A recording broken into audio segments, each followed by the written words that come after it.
राजा और चुड़ैल। मोहननगर राज्य में अमन सिंह नाम का एक राजा अपने राज्य में शासन करता था। अमन सिंह एक बहुत ही बहादुर राजा था। वो हमेशा अपने राज्य में रहने वाले लोगों की सेवा करता रहता था और कभी भी कोई भी दिक्कत होती तो राजा उसे तुरंत ही ठीक कर देता था। इस वजह से राज्य के नागरिक अपने राजा को पूजते थे और उनकी हर आज्ञा का पालन भी किया करते थे। एक दिन राजा का मंत्री यशपाल राजा से कहता है, महाराज, आपके राज्य में एक नई समस्या सामने आई है। सभी नागरिक अपने बच्चों के खो जाने की समस्या को लेकर दरबार में आए हैं। उनके बच्चे अचानक से गायब हो जाते हैं और अगले दिन उन बच्चों की लाश गांव में मिलती है। मंत्री जी, ऐसा कैसे हो सकता है? हमारे राज्य में ऐसा विचित्र सा वाक्य हो रहा है और हमें इसके बारे में अब पता चल रहा है। आपने हमें इस बारे में पहले क्यों नहीं बताया? महाराज, हमें माफ कर दीजिए, लेकिन तब आपकी तबीयत ठीक नहीं थी, इसलिए हम आपको किसी भी बात से परेशान नहीं करना चाहते थे। मंत्री जी, हम अपने राज्य के राजा हैं और राजा का पहला कर्तव्य होता है अपना कर्तव्य निभाना। राजा का कर्तव्य होता है अपनी प्रजा का ध्यान रखना। आप नहीं जानते आपने हमसे ये बात छुपाकर कितनी बड़ी गलती कर दी है। चलिए, अब इसके पीछे जिस किसी का भी हाथ है, जल्द से जल्द उसे पकड़कर हमारे सामने पेश करिए। आपके पास 1 हफ्ते का समय है।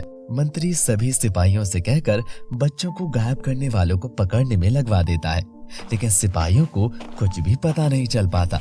जब मंत्री गांव वालों से पता करता है तो उन्हें पता चलता है कि पास में ही एक पीपल का पेड़ है और उसी पेड़ के पास से सभी बच्चे गायब हो रहे हैं। इसीलिए अब कोई भी बच्चा वहां खेलने नहीं जाता है।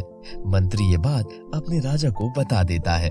अच्छा, तो तुम्हें अभी तक पता नहीं चला कि इसके पीछे किसका हाथ है? महाराज, ऐसा कहा जाता है कि इस पेड़ पर एक बहुत ही भयानक चुड़ैल का साया है। उसने पहले भी बच्चों को मारा था।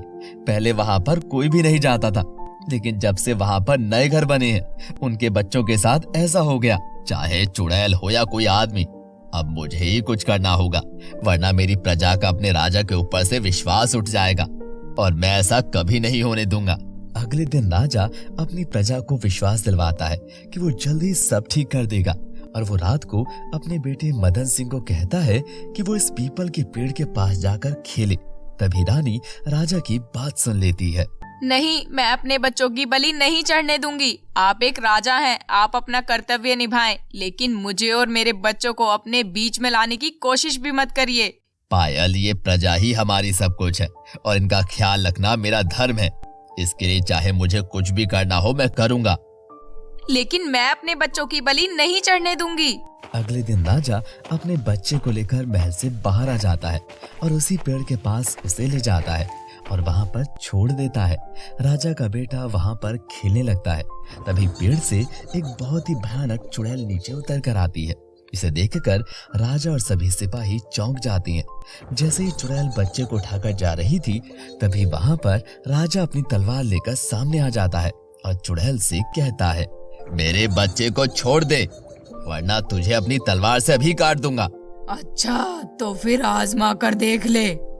जैसे ही राजा अपनी तलवार चलाता है, चुड़ैल सभी सैनिक और राजा को उठाकर दूर फेंक देती है और जैसे ही वो उसके बेटे को खाने वाली होती है, तभी वहां पर एक बड़ी तांत्रिक सुधा आ जाती है।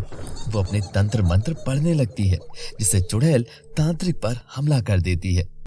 राजा भागकर अपने बच्चे को उठा लेता है और तभी सुधा तांत्रिक कहती है, महाराज, जल्दी से इस पेड़ में आग लगा दीजिए, वरना ये हम सभी को मार डालेगी। मैं उसे ज्यादा देर तक नहीं रोक पाऊंगी।